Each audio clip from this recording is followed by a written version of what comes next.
मत्ती की किताब उसका 5वां अध्याय।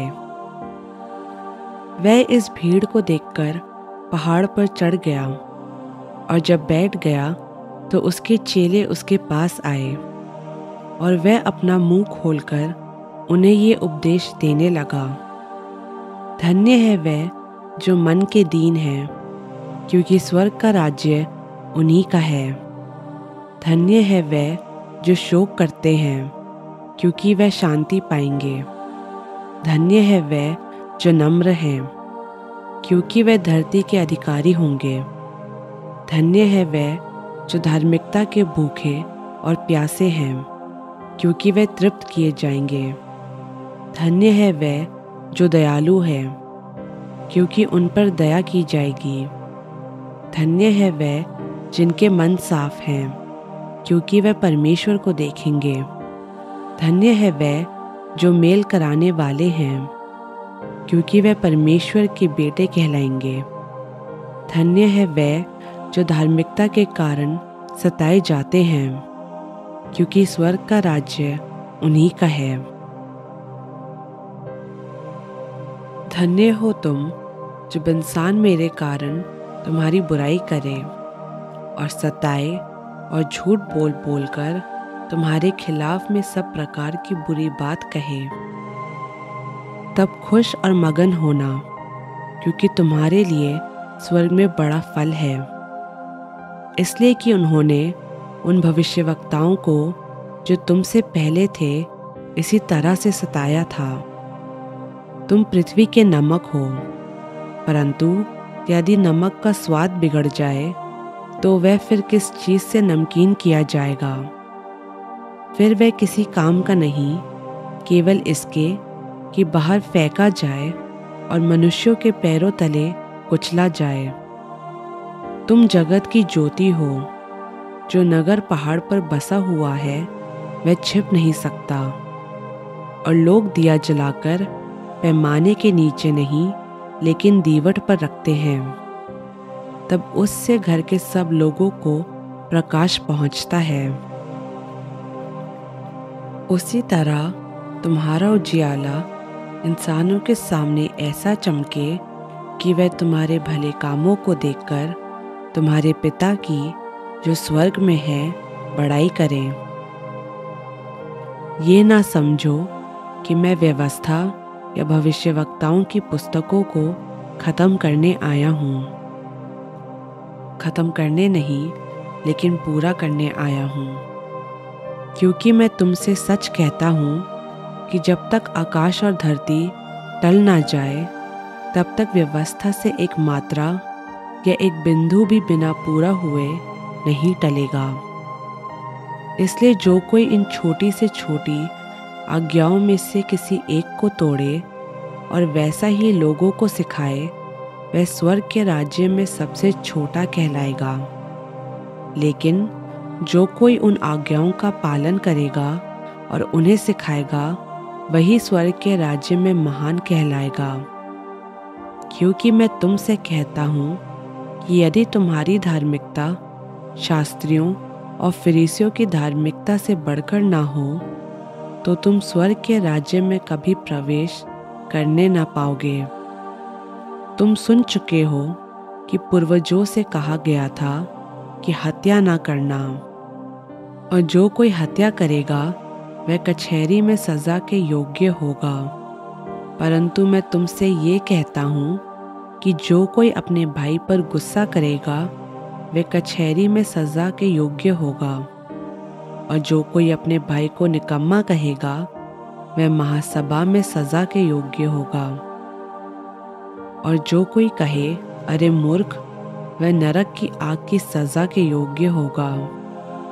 इसलिए यदि तू वेदी पर अपनी भेंट चढ़ा रहा है और वहाँ तुझे याद आए कि तेरे भाई के मन में तेरे लिए कोई विरोध है, तो तू उपासना की भेंट को वहीं छोड़ दे और पहले जाकर अपने उस भाई से सुलह कर और फिर आकर भेंट चढ़ा। तेरा दुश्मन तुझे न्यायालय में ले जाता हुआ जब रास्ते में ही हो, तू झटपट उसे अपना दोस्त बना ले। कहीं वह तुझे न्यायी को ना सौंप दे और फिर न्यायी सिपाही को, जो तुझे जेल में डाल देगा। मैं तुझे सच बताता हूँ, तू जेल से तब तक नहीं छूट पाएगा जब तक तू पाई पाई ना चुका दे। तुम सुन चुके हो कि कहा गया था, व्यभिचार न करना। लेकिन मैं तुमसे ये कहता हूँ कि जो कोई किसी औरत पर गलत नज़र डाले, वह अपने मन में उससे व्यभिचार कर चुका। यदि तेरी दाहिनी आँख तुझे ठोकर खिलाए तो उसे निकाल कर फेंक दे, क्योंकि तेरे लिए यही भला है कि तेरे अंगों में से एक अंग नष्ट हो जाए और तेरा सारा शरीर नरक में न डाला जाए। यदि तेरा दाहिना हाथ तुझे ठोकर खिलाए तो उसको काट कर फेंक दे, क्योंकि तेरे लिए यही भला है कि तेरे अंगों में से एक नष्ट हो जाए और तेरा सारा शरीर नरक में न डाला जाए। ये भी कहा गया था, जो कोई अपनी पत्नी को तलाक देना चाहे तो उसे त्याग पत्र दे। लेकिन मैं तुमसे ये कहता हूँ कि जो कोई अपनी पत्नी को व्यभिचार के सिवा किसी और कारण से तलाक दे तो वह उससे व्यभिचार करवाता है, और जो कोई उस त्यागी हुई से विवाह करे वह व्यभिचार करता है। फिर तुम सुन चुके हो कि पूर्वजों के लोगों से कहा गया था, झूठी कसम ना खाना, लेकिन प्रभु के लिए अपनी कसम को पूरी करना। लेकिन मैं तुमसे ये कहता हूँ कि कभी कसम ना खाना, ना तो स्वर्ग की, क्योंकि वह परमेश्वर का सिंहासन है, ना धरती की, क्योंकि वह उसके पाँव की चौकी है, न यरूशलेम की, क्योंकि वह महाराजा का नगर है। अपने सिर की भी कसम ना खाना, क्योंकि तू एक बाल को भी ना सफ़ेद ना काला कर सकता है। लेकिन तुम्हारी बात हाँ की हाँ या नहीं की नहीं हो, क्योंकि जो कुछ इससे अधिक होता है वह बुराई से होता है। तुम सुन चुके हो कि कहा गया था, आँख के बदले आँख और दाँत के बदले दाँत।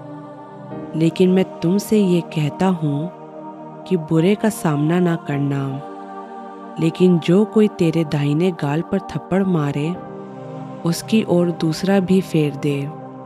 यदि कोई तुझ पर मुकदमा चलाकर तेरा कुर्ता भी उतरवाना चाहे तो तू उससे अपना चादर तक दे दे। जो कोई तुझे बेगार में 1 मील ले जाए तो उसके साथ 2 मील चला जा। जो कोई तुझसे मांगे उसे दे, और जो कोई तुझसे उधार लेना चाहे उससे मुंह ना मोड़। तुम सुन चुके हो कि कहा गया था, अपने पड़ोसी से प्रेम रखना और अपने दुश्मन से बैर। लेकिन मैं तुमसे ये कहता हूँ कि अपने बुराई करने वालों से प्रेम रखो और अपने सताने वालों के लिए प्रार्थना करो, जिससे तुम अपने स्वर्गीय पिता की संतान ठहरोगे, क्योंकि वह अच्छे और बुरे दोनों पर अपना सूर्य उदय करता है और पापियों और धर्मियों सब पर वर्षा कराता है। क्योंकि यदि तुम अपने प्रेम रखने वालों ही से प्रेम रखो तो तुम्हारे लिए क्या फल होगा? क्या महसूल लेने वाले भी ऐसा नहीं करते? यदि तुम केवल अपने भाइयों ही को नमस्कार करो तो कौन सा बड़ा काम करते हो? क्या बाकी लोग भी ऐसा नहीं करते? इसलिए चाहिए कि तुम उत्तम बनो, जैसा तुम्हारा स्वर्गीय पिता उत्तम है।